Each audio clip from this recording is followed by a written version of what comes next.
Hi everyone, Eugene Sachs here with another review from GameCritics.com.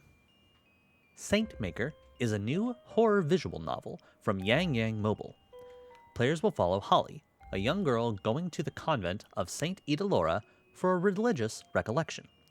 Holly soon realizes that this convent has a special air to it, one that will require her to learn, adapt, and face more than she ever expected in order to get out alive. We start off with Holly finding Mother Adira, the Mother Superior of this convent. She's strict, obeys the Bible to the letter, and immediately sets the tone by taking away a book about fairies and magic that Holly treasures. Holly is then quickly introduced to another person who will be at the recollection, a tough, older girl named Gabriella. We follow the three characters through a couple of days of this religious event, watching them evolve and reveal their story to the player.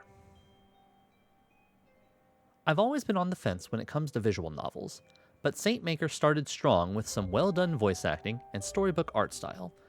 There's a slight animation to the characters throughout the game, and the actors aren't just reading the lines.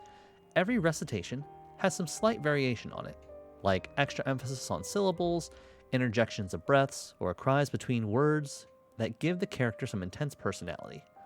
Holly feels very innocent and demure. It's nothing, never mind. Gabriella feels tough and anti-authority. Yeah, I'm already feeling God's almighty wisdom. And Adira presents with a sense of tiredness that comes with age. The call finds us at the strangest of times, in the strangest of places. All in all, the great production values made the story easy to slip into. Though, that is all this game is, a story. While every visual novel has a central story and at least one ending, sometimes more, I feel like many of the good ones offer more flexibility on how the player gets there, but Saint Maker doesn't have this flexibility. There are some choices that can color a scene differently, but these aren't even close to being branching story paths. Saint Maker is one of the few visual novels I've played that felt like a book being read to me instead of being a game to interact with. On the other hand, it doesn't overstay its welcome. Allowing the game to auto-progress on its own, clocked the entire run in at just over 6 hours, and it doesn't feel rushed.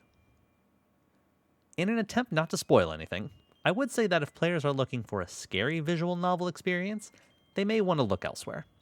Saint Maker is more of a psychological thriller than horror, and I'm not sure if the content will scare people so much as unsettle them with its focus on Christian guilt, trauma, faith, and fanaticism.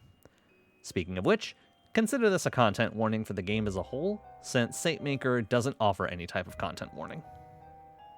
Did I enjoy my time with Saint Maker? Yes. Would I ever play it again? No. Especially since there aren't any variations in the story paths or endings that would warrant it. I could see this being a tale to experience on a dark, rainy night for avid visual novel fans, but I doubt there's much here for anyone who isn't already a fairly serious fan of the genre's more straightforward offerings. For me, Saint Maker gets 6 religious statues out of 10.